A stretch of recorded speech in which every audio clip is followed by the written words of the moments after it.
Welcome to learners valley. Class 10th हमने अपने पिछले 2 असबाक में देखा कि सेट मैथ्स में क्या हैसियत रखता है और सेट होता क्या है। सेट की डेफिनेशन देखी और उसको हमने समझा। अब हम सेट से मुतालिक कुछ और चीज़ें देखेंगे। उनके अंदर सबसे पहली बात सेट नोटेशंस। सेट में बहुत सारे सिंबल्स या अलामतें इस्तेमाल होती हैं। उनकी बग़ैर हम ना सेट को सही तरह लिख सकते हैं और ना उसका मतलब समझ सकते हैं। तो आज हम बात करने वाले हैं सिंबल्स रिलेटेड टू सेट्स।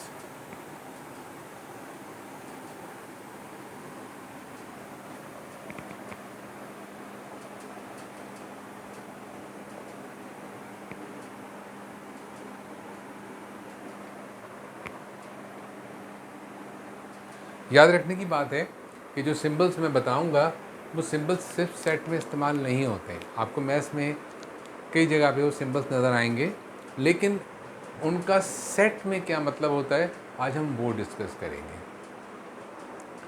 तो सेट्स में सबसे पहले सिंबल्स की जब बात की जाए तो सेट का नाम क्या रखा जाता है।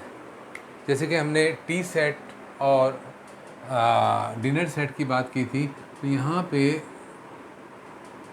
Name of a set. यकीनन जब बहुत सारे सेट्स की हम बात करते हैं तो हमें सेट्स को पहचानना होगा कि किस सेट की बात की जा रही है और एक सेट दूसरे सेट से कैसे मुख्तलिफ है। तो सेट्स के नाम रखे जाते हैं, जैसे इंसानों के नाम रखे जाते हैं ताकि उन्हें पहचाना जा सके। तो सेट्स के जो नाम होते हैं, याद रखने की बात यह है कि वो हमेशा capital letters of English alphabets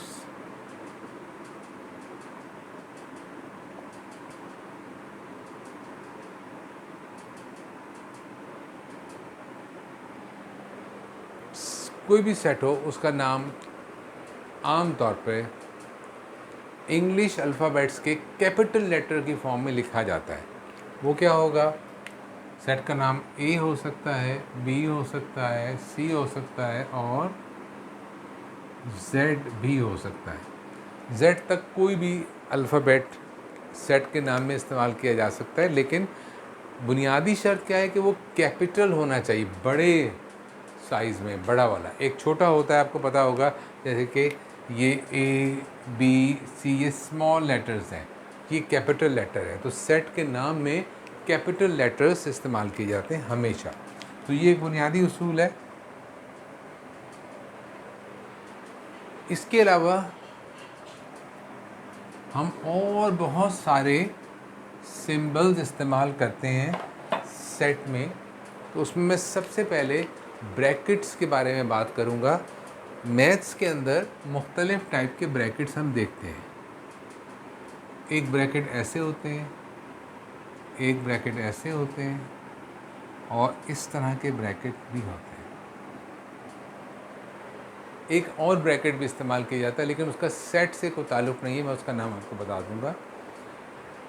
in brackets को आम ज़बान में प्लेन ब्रैकेट्स कहते हैं, मगर याद रखिए ये हमारी लोकल ज़बान में ये तस्वुर पैदा हो गया है। इसका जो नाम है वो है पैरेंथेसिस।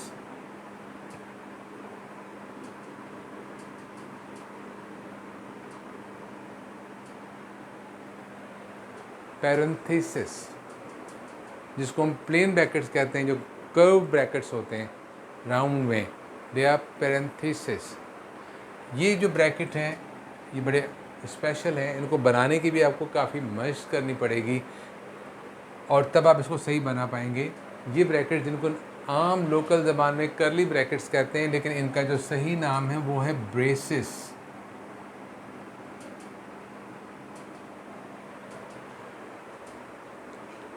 लोकल लैंग्वेज में इस तरह के ब्रैकेट्स को स्क्वायर ब्रैकेट भी कहते हैं, लार्ज ब्रैकेट भी कहते हैं। और तरतीब ये बनाइए, स्मॉल ब्रैकेट है, मीडियम है, लार्ज है।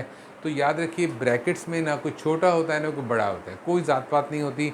ये सब डिफरेंट ब्रैकेट्स हैं और इनमें अगर फ़र्क है तो इनकी शक्ल का फ़र्क है, इसके अलावा इनमें कोई फ़र्क नहीं है। इनका काम एक है, लेकिन ये कहाँ इस्तेमाल हो रहे हैं उससे इनका मतलब बदल जाता है। तो इस ब्रैकेट्स को नॉर्मली इसे ब्रैकेट्स कहते हैं।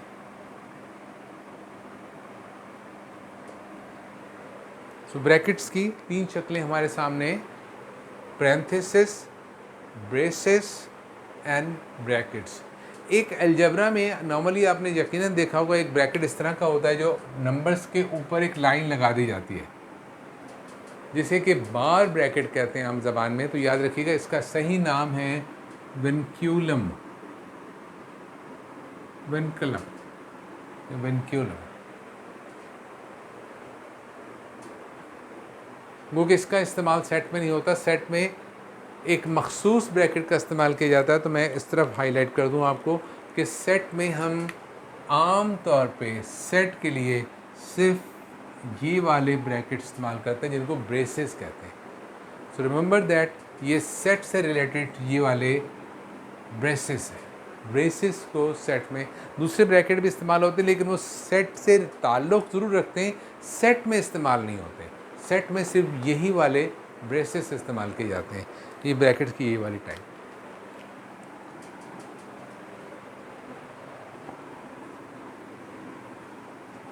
इसके अलावा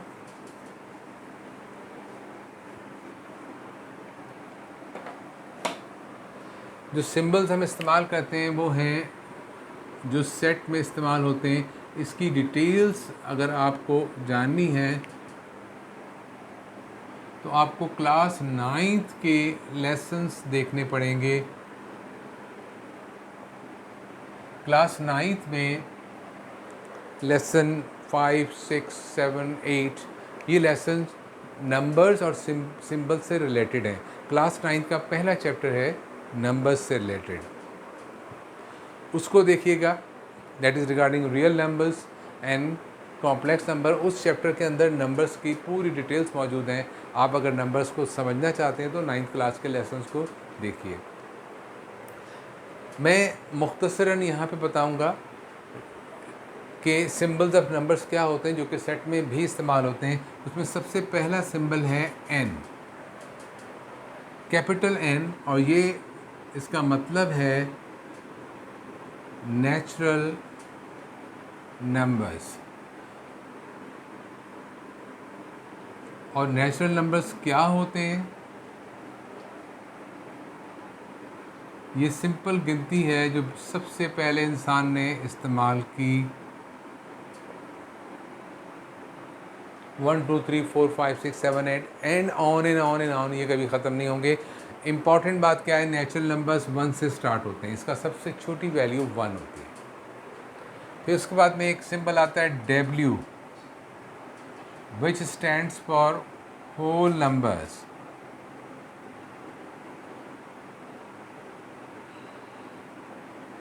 होल नंबर्स क्या होते हैं? तो बिल्कुल नेचुरल नंबर्स की तरह है, सिर्फ फ़र्क क्या है कि नेचुरल नंबर्स 1 से स्टार्ट होते हैं जबकि होल नंबर्स 0 से स्टार्ट होता है। और ऐसा क्यों होता है ये आप क्लास 9 के लेसन में देख सकते हैं तफसील के साथ। उसके बाद में एक और सिंबल हम देखते हैं Z। ये इंटीजर्स को ज़ाहिर करता है। इंटीजर्स क्या होते हैं?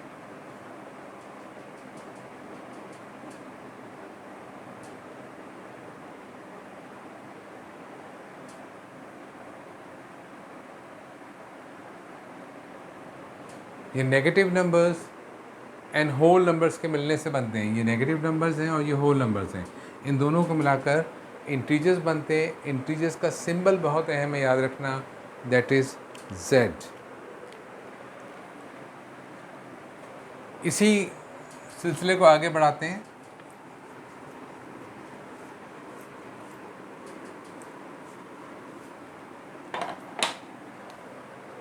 इसके बाद में एक सेट और आता है जिसको कि हम Q से डिनोट करते हैं। Q क्या होता है?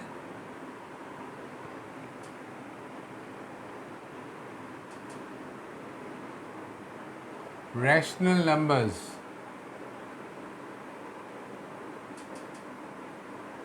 रैशनल नंबर्स की तक फुल डिटेल क्लास 9 में पढ़ाई गई है। मैं सिर्फ इतना बता देता हूँ कि रैशनल नंबर क्या होता है? It's a number which can be written in the form of a fraction.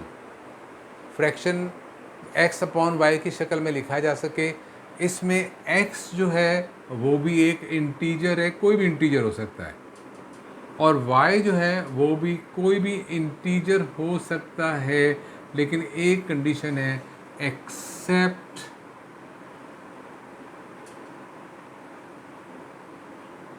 Zero. Rational number कोई भी फ्रैक्शन हो सकता है या जो फ्रैक्शन में कन्वर्ट हो सके, लेकिन और इस फ्रैक्शन का न्यूमरेटर कोई भी इंटीजर हो सकता है, नेगेटिव, ज़ीरो और पॉजिटिव, और डिनोमिनेटर जो है कोई भी इंटीजर हो सकता है, नेगेटिव या पॉजिटिव, लेकिन इसमें ज़ीरो नहीं आना चाहिए। तो ये है रैशनल नंबर। उसके बाद में हमने फर्दर डिटेल पढ़ी, क्लास 9th में पढ़ाई, दैट इज़ क्यू कॉम्प्लीमेंट और क्यू डैश। फिल वक्त मैं इसको डैश कह रहा हूँ, बाद में हम तफसील से देखेंगे ये क्या चीज़ होती है। इसका मतलब है इरैशनल नंबर्स। इनको लिस्ट करना बहुत मुश्किल है, ये बहुत ज़्यादा होते हैं तादाद में, लिहाजा इनको नेचुरल नंबर्स या होल नंबर्स की तरह लिस्ट नहीं किया जा सकता।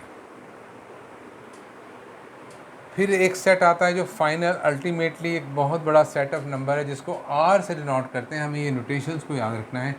ये रियल नंबर्स का सेट है,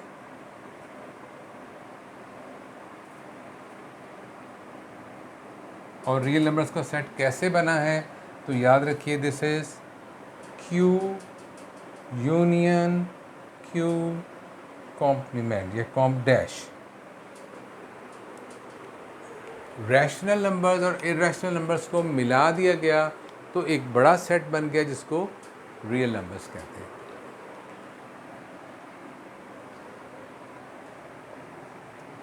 अभी ये सिंबल्स का सिलसिला जारी है, नंबर्स के सिंबल्स का।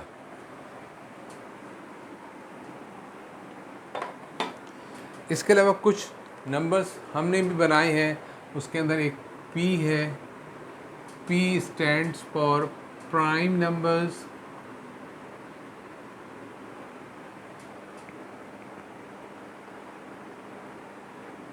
इसके लिए भी आपको क्लास 9th का लेसन देखना चाहिए। लेसन 7 और 8 में प्राइम और कंपोजिट नंबर्स को बहुत अच्छी तरह बताया गया है। मैं सिर्फ यहाँ लिस्ट कर रहा हूँ, 2, 3, 5, 7, 11, 13 एंड ऑन। ये प्राइम नंबर्स हैं।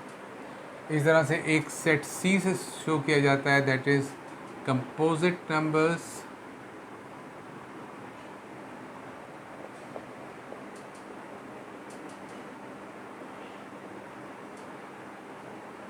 ये 4 से स्टार्ट होते हैं, 4, 6, 8, 9, 10, 12 ऑन एंड ऑन।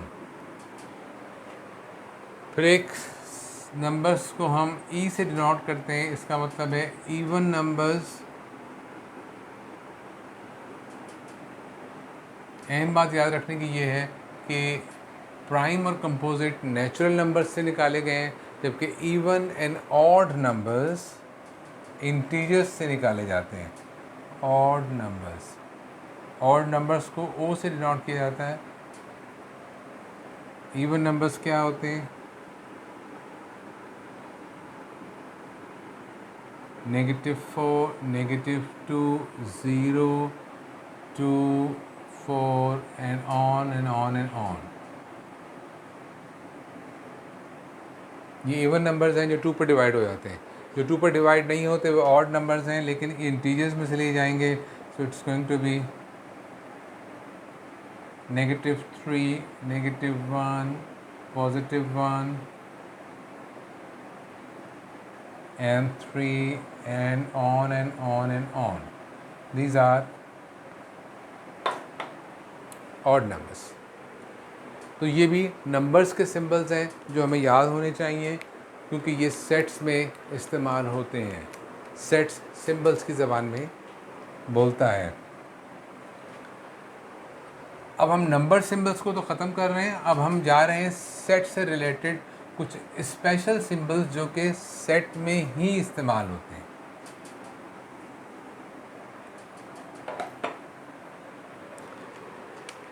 उसमें एक सिंबल इस तरह का होता है,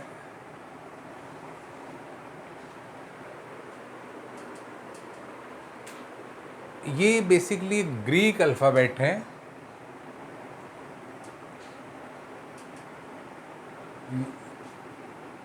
मतलब यूनानी ज़बान की जो ABCD है उसमें ये इस्तेमाल होता है, उसका एक लेटर है और इसका नाम है एप्सिलॉन।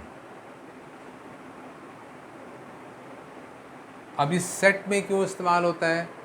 सेट में इसका मतलब है बिलोंग्स टू। ये दो चीज़ों के ताल्लुक़ को ज़ाहिर करता है कि मिसाल के तौर पे हम अगर बात करें टी सेट की तो हम कहेंगे cup belongs to T set. Cup जो है टी सेट का हिस्सा है। तो ये एप्सिलॉन जो है ये मेंबर और सेट के रिलेशन को जाहिर करता है। ये मेंबर है सेट का और ये सेट है। ये बहुत इम्पॉर्टेंट सिंबल है जो मैथ्स में बहुत इस्तेमाल होगा सेट के अंदर, दैट इज़ एप्सिलॉन और बिलोंग्स टू का सिंबल। इसके बाद में एक सिंबल और आता है, दैट इज़ एक ऑब्लिक लाइन लगाई जाती है। लेकिन अगर आप इंटरनेशनल मैथ्स की किताबें देखेंगे तो आपको दो डॉट्स या कोलन मार्क भी मिलेगा। इसका और इसका सेम मतलब है, लेकिन हमारे यहाँ हमारे लोकल सिस्टम में सिर्फ ऑब्लिक लाइन लगाई जाती है, कोलन का इस्तेमाल नहीं करते। लेकिन याद रखिए कोलन का यही मतलब है, सच दैट। इस तरह से ये इसको एलाबोरेट किया जाता है। इसके बाद एक्सप्लेनेशन दी जाती है, यहाँ पे कोलन लगा के भी उसके बाद उसको एलाबोरेट किया जाता है, एक्सप्लेन किया जाता है। सेट में स्पेसिफिकली सेट के कुछ निशान बता रहा हूँ। तो एक निशान ये होता है और बाकी सेट्स के बहुत सारे निशान हम साथ साथ पढ़ते रहेंगे। और एक निशान ऐसा होता है,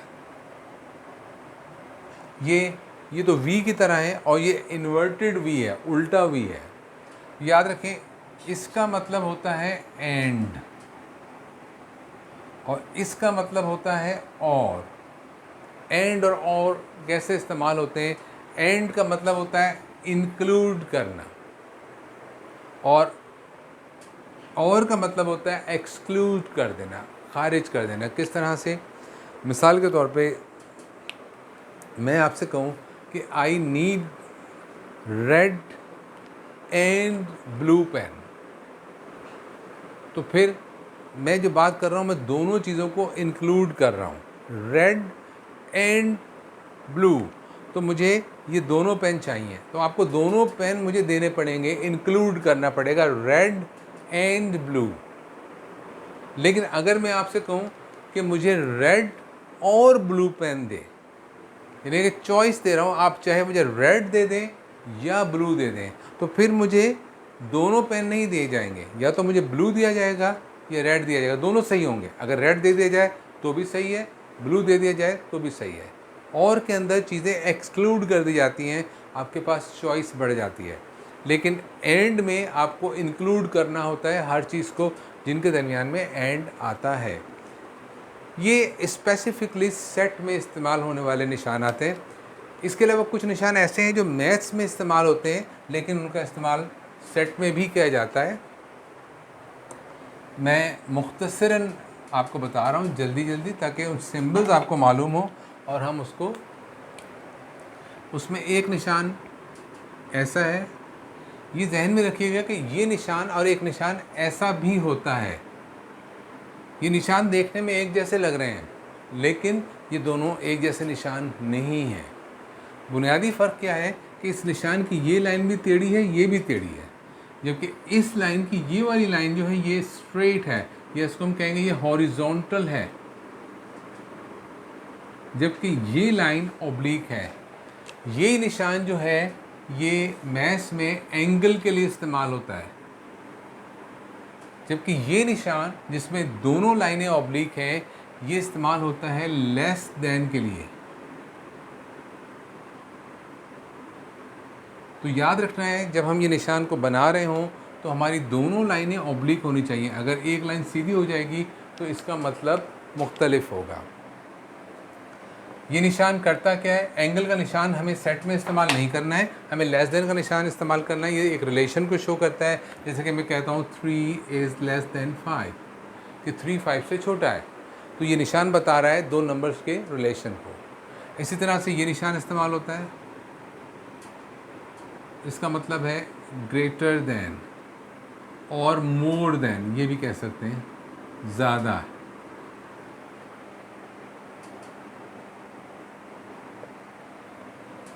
इसी बात को इस तरह कहेंगे कि 5 इज़ ग्रेटर देन 3। बात एक ही है, लेकिन अगर हम ग्रेटर नंबर के को पहले पढ़ रहे हैं तो फिर हम ये निशान इस्तेमाल करेंगे, बड़ा नंबर, कि 5 3 से बड़ा है तो 3 5 से छोटा है। तो ये एक ही दो नंबर सेम है, लेकिन उनके दरमियान रिलेशन मुख्तलिफ है। डिपेंड करता है कि हम किस नंबर को बेस बना रहे हैं, किस पे फोकस कर रहे हैं। अगर हम 3 की बात कर रहे हैं तो हम कहेंगे 3 5 से छोटा है, और अगर हम 5 की बात करें तो कहेंगे 5 3 से बड़ा है। इसी निशान में एक मॉडिफिकेशन और भी होती है, उसको भी देख लेना चाहिए, आपको सेट में उसका अक्सर इस्तेमाल मिलेगा। वो निशान इस तरह के लेस देन के साथ साथ इस तरह की लकीर लगा दी जाती है। लेस देन, इसका मतलब है लेस देन और इक्वल टू, और इसका मतलब है ग्रेटर देन और इक्वल टू। अब ये कैसे मुमकिन है कि एक चीज़ छोटी भी हो और बराबर भी हो, ये एक चीज़ बड़ी भी हो और बराबर भी हो, ये कैसे पॉसिबल है? तो इस बात को समझने के लिए छोटी सी मिसाल लेते हैं कि मिसाल के तौर पे मैं अगर आपसे कहूँ कि x इज़ लेस देन और इक्वल टू 5, कि x 5 से छोटा भी है और 5 के बराबर भी है, तो x क्या होगा? x की क्या वैल्यू हो सकती है? मैं सिंपल नेचुरल नंबर्स में आंसर ढूंढ रहा हूँ। नेचुरल नंबर्स सिंपल, हमारा जो डोमेन सेट है वो ये है 1 2 3 ऑन एंड ऑन। तो अब ये देखना, इसके अंदर अगर ये आपको स्टेटमेंट दिया जाए कि x इज़ लेस देन और इक्वल टू 5, तो चूँकि x 5 से छोटा है तो x क्या होगा? x हो सकता है 1 2 3 4, लेकिन यहाँ कहा गया x 5 के इक्वल भी है, तो इसका मतलब अब हम क्या करेंगे? 5 को भी इसमें शामिल कर देंगे। अगर खाली x इज़ लेस देन 5 होता तो हम सिर्फ 1 2 3 4 लेते इस सेट में से। इसी तरह से अगर मैं कहूँ कि y इज़ ग्रेटर देन और इक्वल टू 3, इस नंबर में अगर मैं कहूँ y इज़ ग्रेटर देन, तो y की वैल्यू क्या बनेगी? y बड़ा है, किससे बड़ा है? 3 से। तो y4 हो सकता है, y5 हो सकता है, y6 हो सकता है, और बहुत सारे नंबर हो सकते हैं जो 3 से बड़े हैं। लेकिन जब हम कह रहे हैं y 3 से बड़ा भी है और 3 के इक्वल भी है, तो इसका मतलब हमें 3 को भी इसमें शामिल करना पड़ेगा। इसका मतलब y की वैल्यू 3 से स्टार्ट होकर बड़े की तरफ जा रही है। यहाँ पे x की वैल्यू 1 से स्टार्ट होके 5 पर ख़त्म हो रही है। अब ये जो आंसर मैंने यहाँ लिए वो मैंने इस सेट में से लिए हैं। आपके पास जो भी डोमेन होगा जिसमें से आपको नंबर्स को ढूंढना है, आप वहाँ से सेट का आंसर ढूंढेंगे। तो इन निशानात का ये मतलब होता है। हम आइंदा सबक में देखेंगे कि इन निशानात को सेट में किस तरह इस्तेमाल किया जा सकता है। Till then, thank you very much.